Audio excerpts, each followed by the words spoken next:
In this video we look at what's meant by the Shamrock Organisation. Charles Handy introduced the model, the Shamrock Organisation, in 1989. The concept represents an organisation as a clover leaf consisting of three distinct categories. He identified that individuals have different needs and must be managed and rewarded accordingly.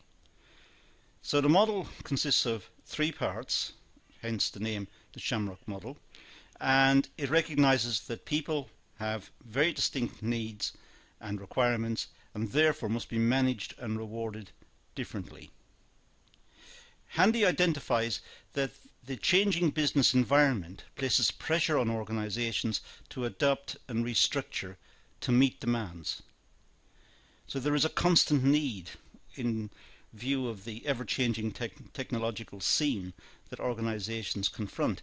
There is an ever-ending pressure on organizations to adopt and to select methods that are appropriate given the technologies that they encounter. So it's a constantly evolving climate.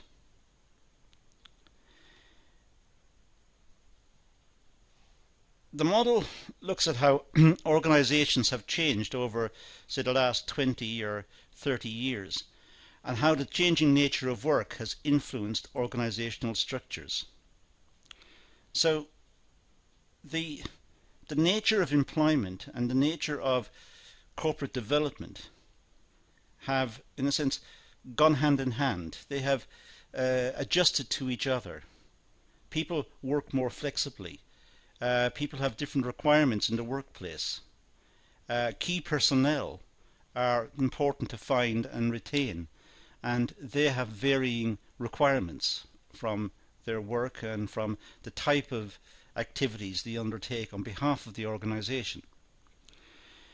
And so organizations have developed in line with what the employees, in a sense, need or require. It's a long-run adjustment. It didn't happen overnight, but the organizations evolved to cope with the ever-changing pressure of change from employees. And of course the employees were simply responding to the changes in society, and the changes in society were partly determined by the changes in technology. So it's a very complex system in many respects, but on the other hand we can just identify it in very simple terms, in terms of the Handy model here, the Shamrock Organisation, three categories, and we can look at the three categories and their impact on the organizations.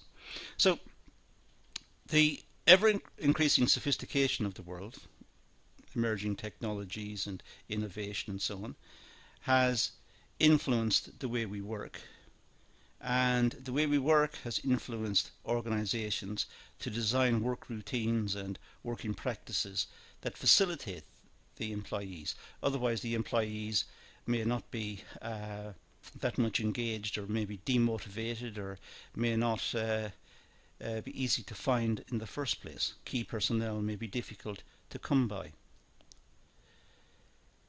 So technological advancement and the growing need for employee flexibility and a range of communications channels are important in trying to understand the way organizations are structured and the various responses that employees may have to organizations and to their engagement with organizations.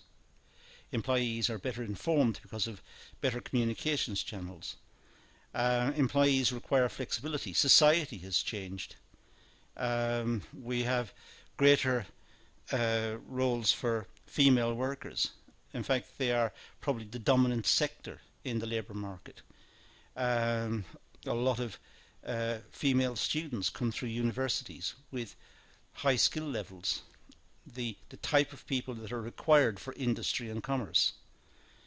And there's a growing need for them, but they in turn have commitments, family commitments or outside commitments.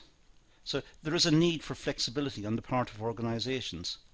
So the technological advancement, better communications channels, need for flexibility have all changed the environment in which business operates. So the Shamrock model is made up from core workers, flexible workers and subcontracted workers, and that's what we'll look at in the remainder of this session. We'll just look at what's meant by core workers and flexible workers and so on. We'll start with the core workers. Well, this group of employees consists of professionals and employees who are full-time and permanent. These are the core workers. These are the essential workers for the organisation. These are the workers who understand the organisation, understand the product, the customers, the market. These are the essential workers. They're vital for the organisation's growth and survival. And the group operate on a functional, flexible or flexibility basis. So they tend to work within functions. They could have an expertise in marketing or in production or distribution or administration or whatever, but they have got particular roles, generally speaking. They are core to the organisation. They understand the organisation. They understand the particular aspects of the market in which the organisation operates. They understand the characteristics of the market and the personnel involved. So they are essential. Core employees comprise a small group since the introduction of e-commerce, teleworking, organisational downsizing and restructuring. There has been a trend within organisations to reduce the core workforce because of the impact of different ways of trading, e-commerce, as I said, or teleworking. It's possible for people to work from home. So they don't have to be at the office.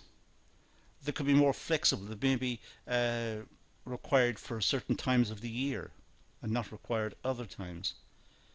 And organisations have tended to downsize and outsource a lot of functions. And as the outsourcing has taken place, there is less need for core workers to deal with those functions. They have been outsourced. So there has been a very dramatic restructuring of industry, which has meant smaller core workers.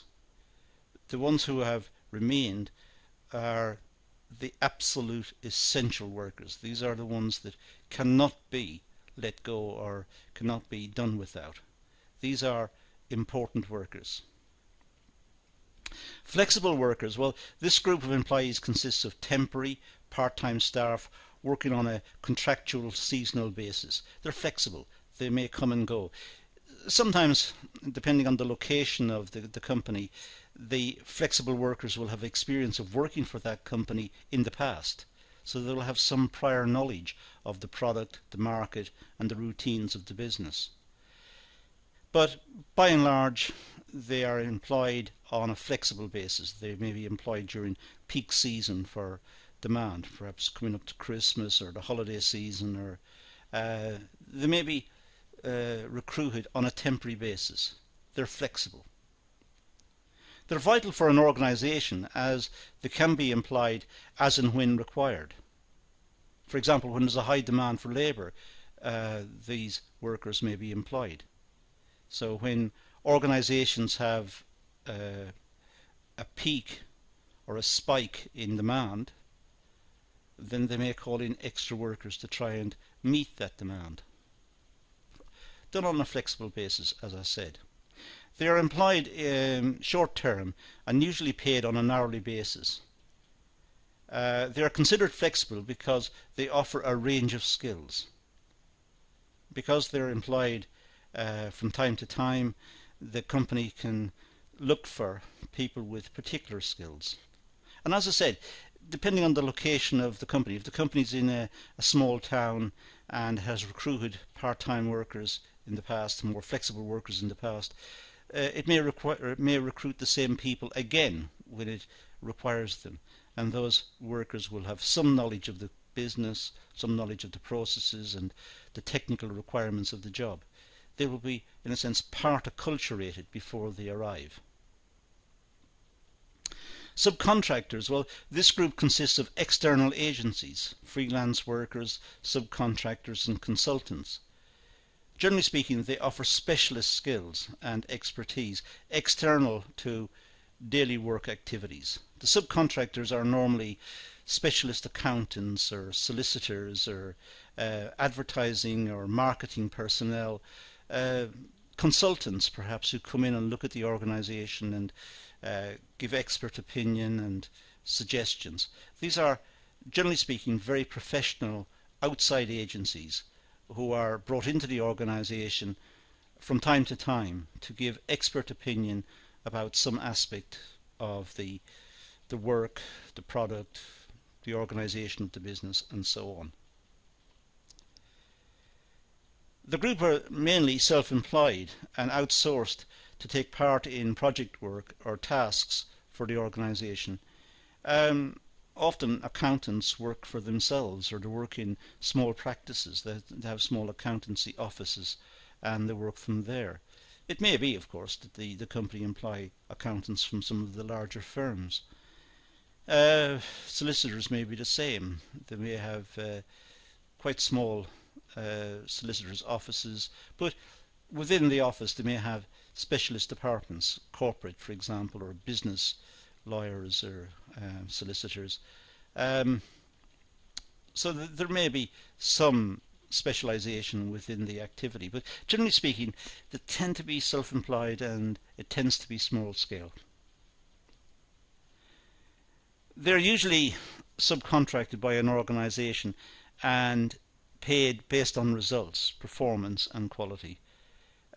Sometimes, depending on the contracts, it may be that the company will ask for expert opinion about how to set up a distribution channel or how to effectively market a particular product, and based on the performance of the product in the market, the subcontractors may get a percentage of the increased sales, or there may be some arrangement of this type to give the subcontractors incentive to give good advice and to take the task seriously and professionally. So that's what's meant by the Shamrock Organisation. It's a very simple concept. It looks at the organisation as made up from three types of worker: the core workers, the flexible workers and subcontracted workers. And it recognises that organisations have, in a sense, mutated. They have changed over the years because of the impact of technology and the requirements of society and the way society is changing itself. So there is a requirement on the part of organisations to flex with the changes in society and with the changes in technology. And we've seen that the core workers tend to become less in numbers. There are fewer of them as organisations downsize and outsource and so on. And there's greater emphasis on flexible working and on subcontractors. So that's all we're going to deal with in this session. That is the Shamrock Organisation, and we want to leave it at that and say thank you for watching.